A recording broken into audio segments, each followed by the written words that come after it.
Yeah, I think I'm just gonna film. Okay. Okay. All good? Okay. Thank you guys for being here. Becca Mallory, Communications Director. I just want to go over, I assume it's going to be like this anyway, a couple housekeeping rules. Please make sure you silence your cell phones if you haven't done so already so that we don't have that weird sound when your phone rings. And then if you've got questions, save them until after he finishes his speech. Okay, it is now my honor to introduce Superintendent Annie Gardner to give you an update on our situation. Good morning. Thank you for coming. Just a few quick comments. At some point, I'll turn it over to questions. On Monday night, December 2nd, the GAEA Teachers Union ratified the new 24 through 27 contract by a vote of 87% of those voting. Shortly thereafter, that same evening, in an emergency session, the GAP School Board ratified as well, and we now have a contract. We are happy that the strike now comes to an end and that kids can return to school and teachers can return there as well and do what they do best. We express our deepest sympathy with the families of this district whose lives were interrupted for this period of time. We know that's been a burden on them, and that was in our minds as we reached and worked towards resolution over the last 3 weeks.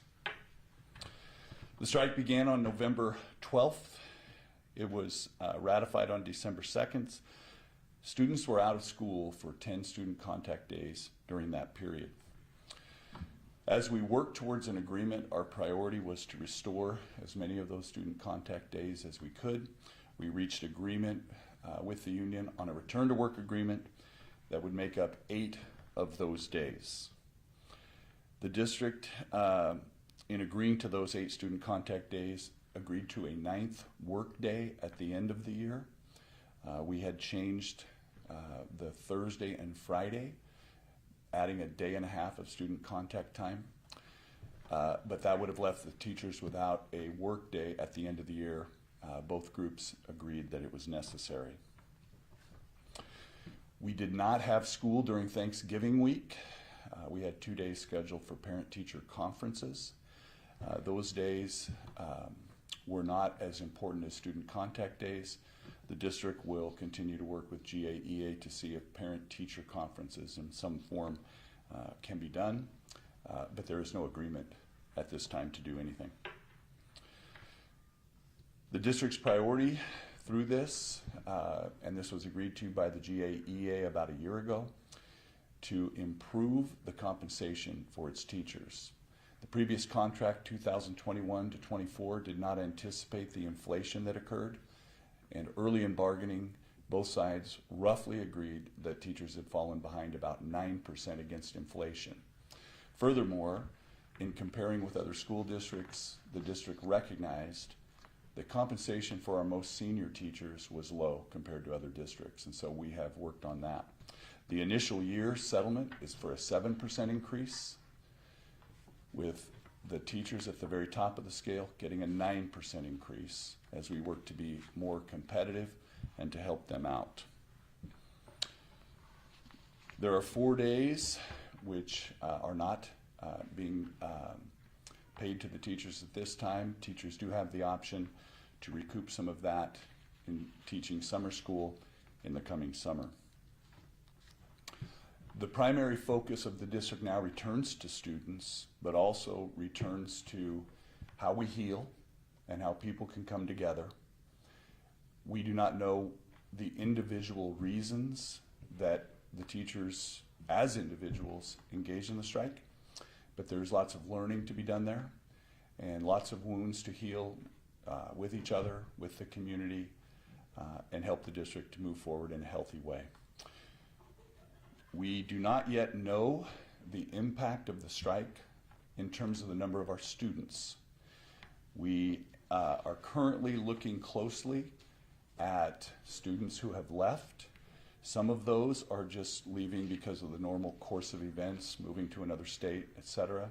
So we are going to have to take some time to determine which of those students has requested to leave because of frustration with schools being closed. So we don't really have anything concrete yet to tell you on that. We remain confident that the teachers of this district love the kids and do a great job in their classroom.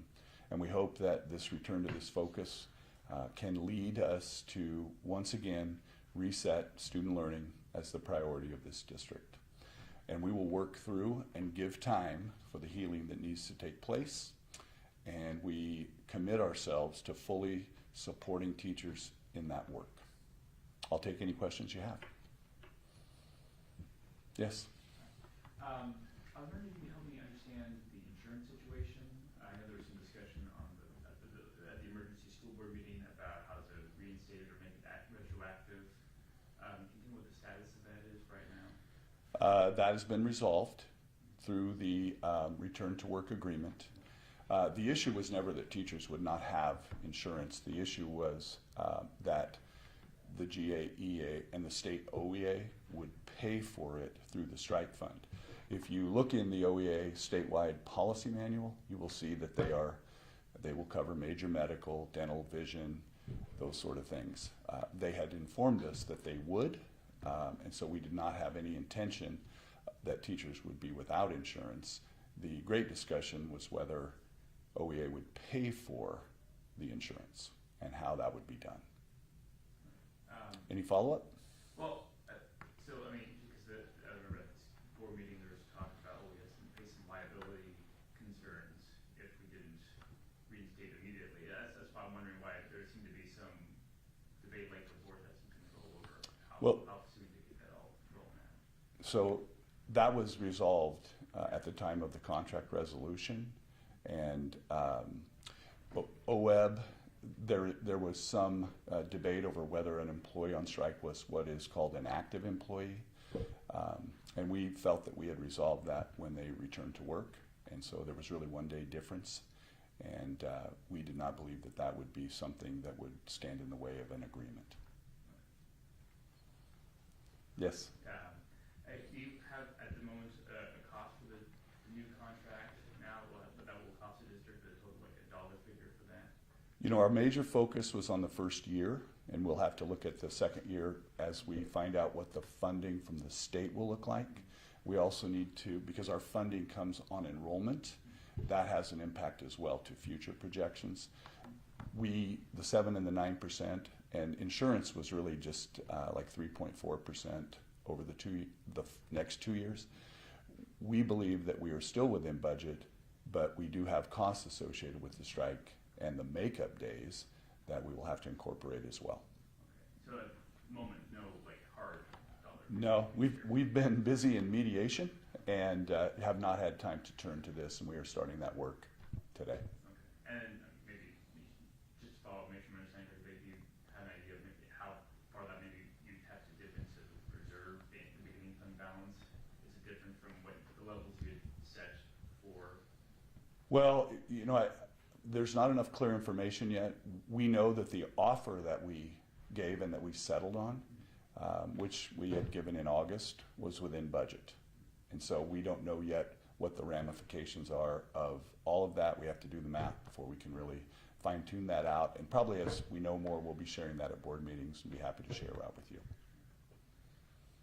And then I was wondering if you could help clarify sort of the timeline for when the class size fund was proposed, you know, throughout this process. I mean, my understanding that came out from the district once the strike got started. Is that fair characterization? I would have to go back and say the exact timing. The $500,000 fund has been a common response among districts to class size, so that it limits in some way the district's liability there, that it's not just an unlimited expenditure based on you know, how many students might surprise us. But I can't recall that that occurred either during the bargaining. I know that it was a late issue. I know that the resolution did not occur until the final day. Okay. Because it seemed like once the strike started, that was the district came back with the offer for, I guess it started at 250 and then 300,000 Yeah. and then 500,000. I can't comment on that today. Just the timing, I didn't know what day it was. So we would have to go back and look at that. But we recognize that that was a priority of GAEA, and we wanted to make sure that we had some flexibility in how we responded to those. I think it's also important to note that even this year we had some oversized classrooms, and the district has already fixed those issues even as we were working on this. And in my time in the district, when we have had oversized classrooms that were appealed, that we have taken action as well. And then just one more follow on class size, to make sure I understand correctly, because I know Yeah. I believe the union had their number was 1.5 million. Was that for 1 year or for just the entire? That would have been a one-year fund of 1.5 million. Okay, that they want each year. Yeah, Okay. yeah. And then have you highlight any changes in proposal or major movements that you considered between the second and third week of the strike?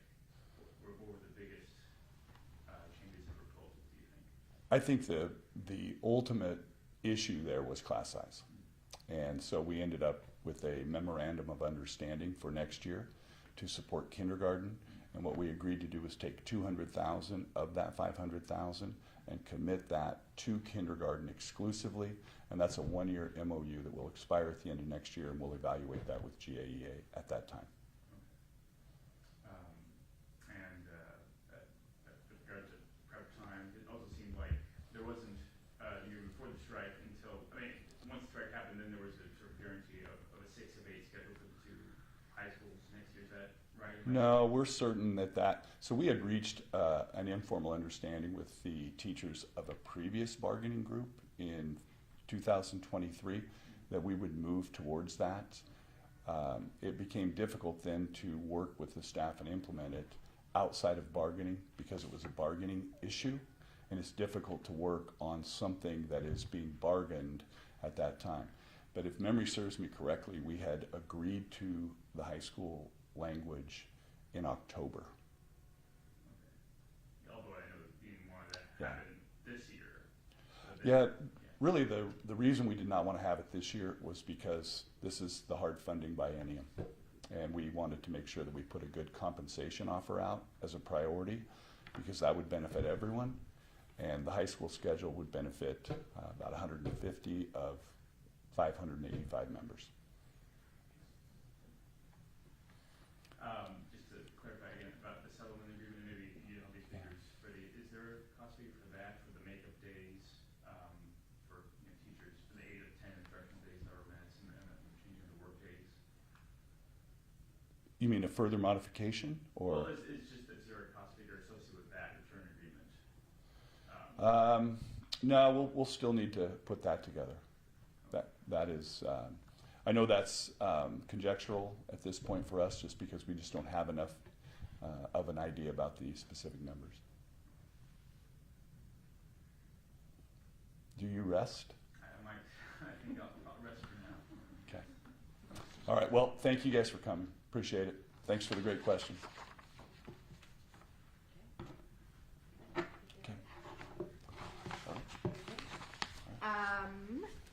If you guys have any further follow-up questions, and then Hans, I will follow up with you with more specific information when I get that. Feel free to email me, and